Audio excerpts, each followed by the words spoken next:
The capital account. The capital and financial accounts track the movement of funds for investments and loans into and out of a country. Although they are sometimes talked about separately, the financial account is actually a subsection of the capital account. The capital and financial accounts consist of direct investments, portfolio investments, government capital, and official reserve transactions.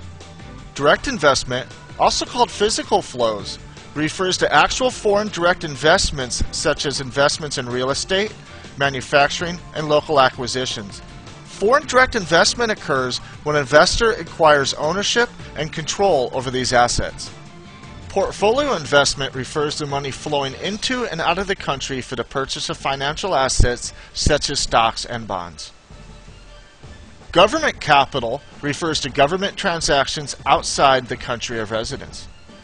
Official reserve transactions refers to changes in the country's foreign exchange reserves, its net positions in the International Monetary Fund, or its gold reserves. Capital that is transferred out of a country for the purpose of investing is recorded as a debit in the capital account. Capital that is transferred into a country for the purpose of investing is recorded as a credit in the capital account. It is important to note that when capital is transferred into a country for investments, for instance to buy stocks or bonds, it counts as a credit on the capital account. However, the interest or dividend that is paid on those assets goes back out of the country and counts as a debit on the current account. It works the same the other way as well. When capital is transferred out of a country for investments, for instance to buy stocks and bonds, it counts as a debit on the capital account. However, the interest or dividend that is paid on those assets goes back into the country and counts as a credit on the current account. A capital account surplus means that there is more money flowing into a country for investments than there is flowing out of a country for investments.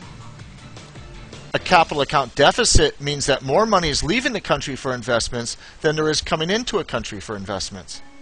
A capital account surplus is usually balanced by a current account deficit, and a capital account deficit is usually balanced by a current account surplus. Together these accounts make up the balance of payments, which is the subject of our next video. Because the capital account is usually offset by the current account, there is much debate on whether a capital account surplus or deficit is good or bad for a country's economy.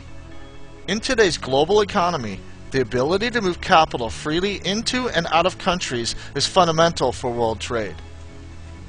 For this to happen, however, countries are required to have an open, or what is called a liberal, capital policy.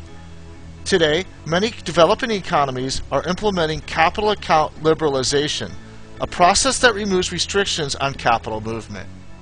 The unrestricted movement of capital means that governments, corporations, and individuals are free to invest capital across borders.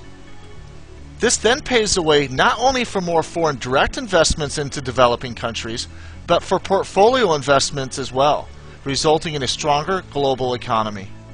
While the unrestricted movement of capital is necessary, some economic theories show why some capital account control can be good.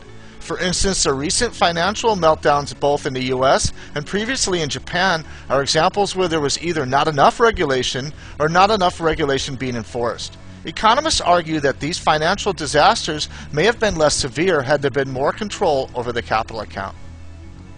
Like the current account, looking at a country's capital account can give great insight not just as to the level of money flow going into and out of the country, but also which sectors in the country are most affected by this flow.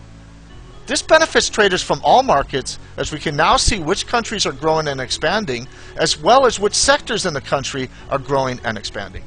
Fundamental traders will benefit greatly by familiarizing themselves with the general details from the capital account from each of the currencies that they trade. I'll cover this more in the section on specific characteristics of each currency. The current and capital accounts are the foundation for most economic theories involving currency exchange. Because of the offsetting nature of the current account and capital account, having a complete understanding of these two accounts is crucial for traders. So that's the capital account. In the next video, we kick off the section on economic theories, starting with the balance of payments and balance of payments theory. See you then.